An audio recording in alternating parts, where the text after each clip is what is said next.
Let's learn a little bit about just how a plain vanilla bank works. So let's say that I'm an entrepreneur and I see a problem out there in the world. You have all of these hardworking people, whatever they do, doctors, lawyers, engineers, construction workers, whatever they might do, they work, they provide services to each other, and they have savings, right? So right now they're just, whatever, they're burying it in their backyard. So, savings.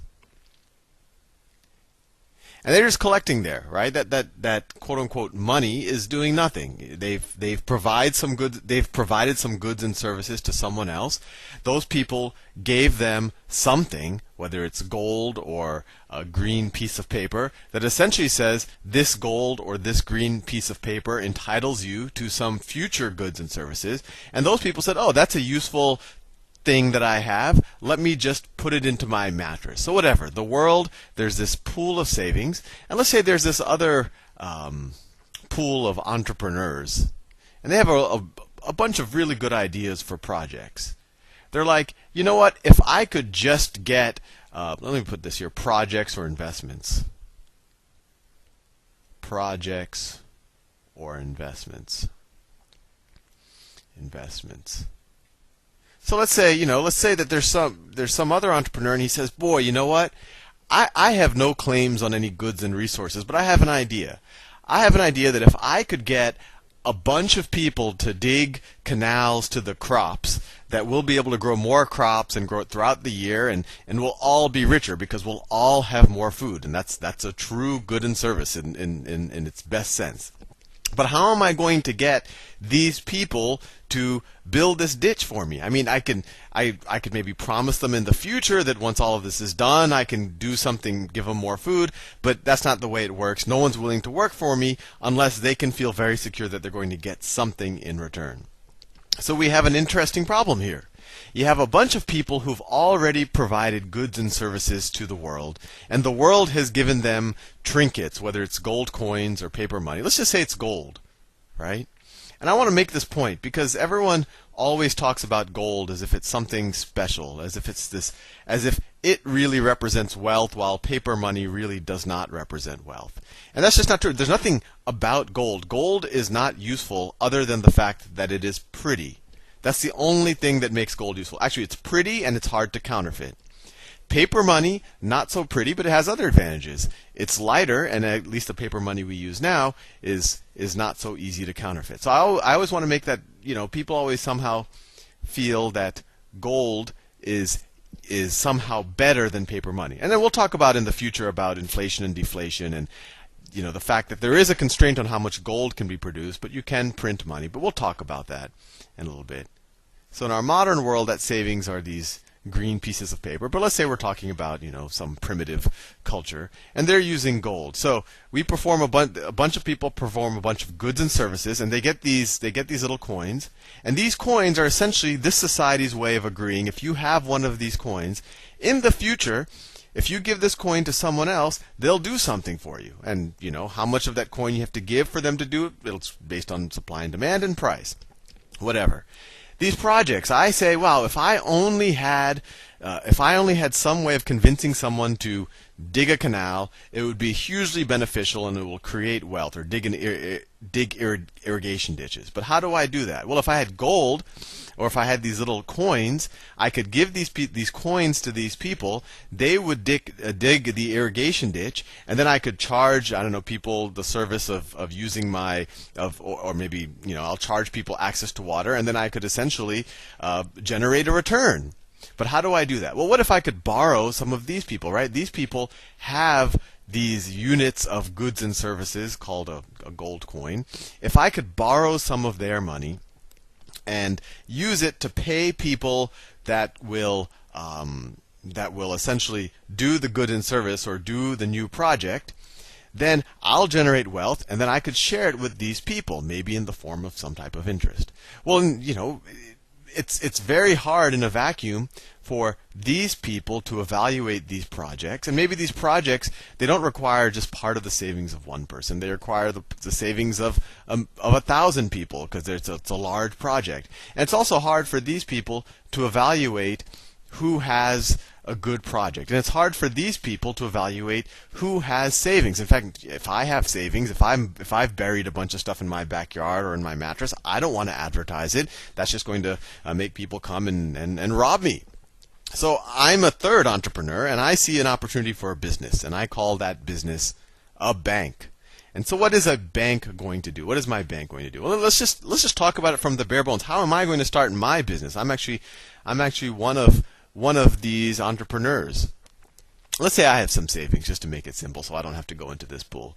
So let's say I have a million gold coins of saving. Let's say it's $1 million. Let me draw my balance sheet.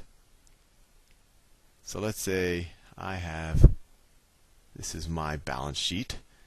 And balance sheets, as you see, they were useful even in primitive cultures. So that's my balance sheet. And let's say initially my balance sheet, I drew, actually, let me draw my initial balance sheet. Let's say my initial balance sheet is, I put in $1 million, let me just draw it. I put in $1 million of my gold coins. So let's just say it's $1 million gold. Oh, I'll say $1 million, just because we're used to that. $1 million, and you could say a gold coin is worth $1, so it's 1 million gold coins. We know that that's not true anymore. And I use that essentially to build this big structure of solid stone that looks really safe and really secure. So I use it essentially just to build a big vault, right? I'll do brown for the vault. So this is my equity, right? And I use it to build a vault, a big, nice, fancy-looking building. So I actually draw the building. It has pillars in the front. It really looks like something. It looks like an old Greek or Roman temple, and I think that's not an accidental appearance. So I build this nice-looking building that people would feel comfortable keeping their money in, and that could actually be safe for safekeeping. And I tell everyone, look, I have this nice big building. Instead of having your money insecure in your backyard or your bed, why don't you put your savings in this building, and if you ever need it, you can come and get it. And on top of that, I'm going to pay you to keep your money with me. So everyone says, oh, that's a good deal, and Sal's trustworthy, and that more than Sal, that building looks even more trustworthy because it looks like a Greek temple. So everyone puts their savings with me. And let's say that is, I don't know, let's say that is $10 million of savings in my village. I have a fairly wealthy village.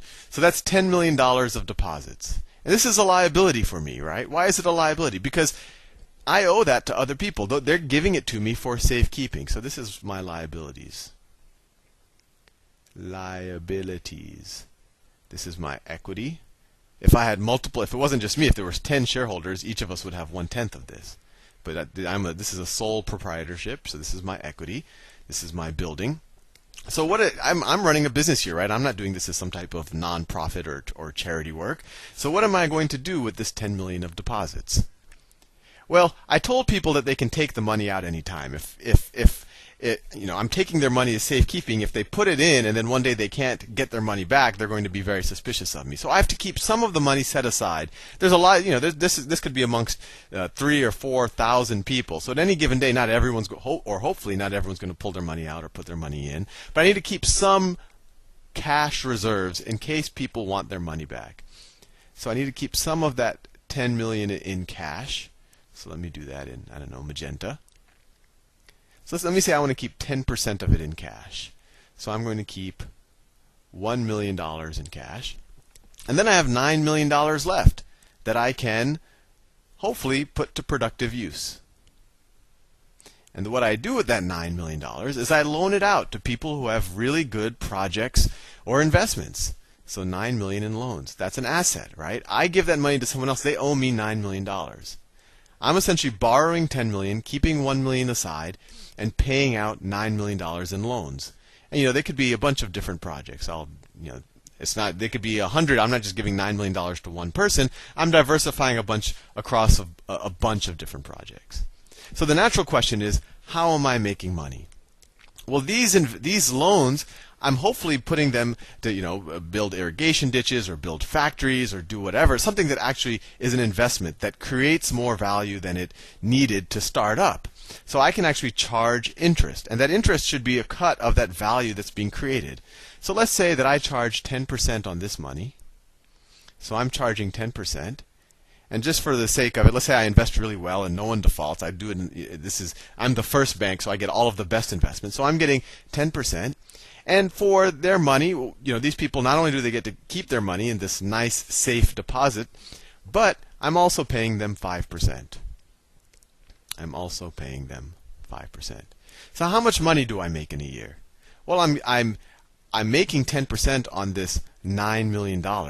So what is that? That's $900,000 a year. $900,000 a year I'm bringing in. And how much am I paying out every year? Well, 5% of 10 million, I'm paying out $500,000. So interest income, $900,000. Interest expense, $500,000. That nets me $400,000.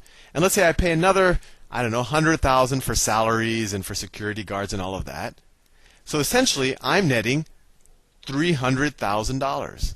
So I'm netting $300,000. I'll do that in a little more detail in the next video.